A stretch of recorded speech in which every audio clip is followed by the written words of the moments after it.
Comme vous le savez, la pandémie Covid-19 a eu un impact global sur le système de santé, mais aussi sur le système de vaccination. Donc le système de vaccination a été impacté depuis le début, et ça c'est tous les vaccins. Mais le vaccin qui a été le plus impacté parmi les vaccins du programme, c'est le vaccin anti-HPV.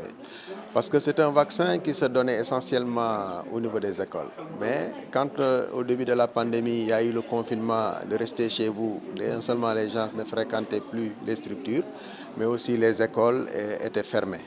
Donc il y avait pratiquement un arrêt de la vaccination contre HPV. Et il y a eu aussi les rumeurs sur les vaccins qui ont fait qu'au niveau de la communauté aussi, il y a beaucoup de réticences qu'on avait notées par rapport à cette vaccination anti-HPV, mais aussi au niveau des écoles, même après la réouverture des écoles, il y a eu des difficultés pour accéder au niveau des écoles parce que souvent on disait que les parents n'autorisaient pas la vaccination des filles. Ce qui a fait qu'actuellement la vaccination contre le cancer du col de l'utérus est au plus bas niveau des performances depuis le début de cette vaccination-là. Donc c'est le vaccin qui est le plus impacté par la COVID-19, même si les autres vaccinations étaient impactés, ils ont été dans une moindre mesure. Mais je pense que jusqu'à présent aussi, il y a un message qui n'a pas encore été bien perçu par la population. C'est que ce vaccin-là qu'on donne à l'école, il est disponible au niveau des structures sanitaires et que les parents peuvent faire vacciner les filles tous les jours au niveau des unités de vaccination.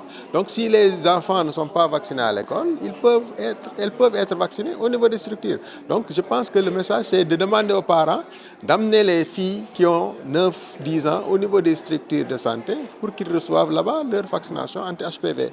Maintenant, on va profiter de toutes les occasions aussi pour communiquer sur cette vaccination et profiter de toutes les activités de vaccination supplémentaires aussi pour rattraper ces filles. Comme vous le voyez, on a eu cette année plusieurs campagnes de vaccination. Là, on sort d'une vaccination même contre la poliomyélite et le mois dernier contre la rougeole. Et ces campagnes aussi ont été mises à profit pour communiquer sur le vaccin, mais aussi pour recenser toutes les filles qui devaient être vaccinées et qui ne l'ont pas été pour pouvoir les rattraper. En 2021, comme vous le savez, c'était l'année où on a vacciné le moins HPV et quand même il y a eu des doses de vaccins qui ont été périmées. Et on avait pratiquement un peu plus de 28 000 doses de vaccins qui ont quand même eu à atteindre la limite d'utilisation et qu'on a été obligé de détruire. Mais on en a profité aussi pour élargir un peu la cible, demandant aux districts qui avaient des vaccins qui risquaient de périmer de vacciner jusqu'à 15 ans. Donc il y en a des districts qui ont pu sauver comme ça ces vaccins-là en l'administrant à des filles plus âgées.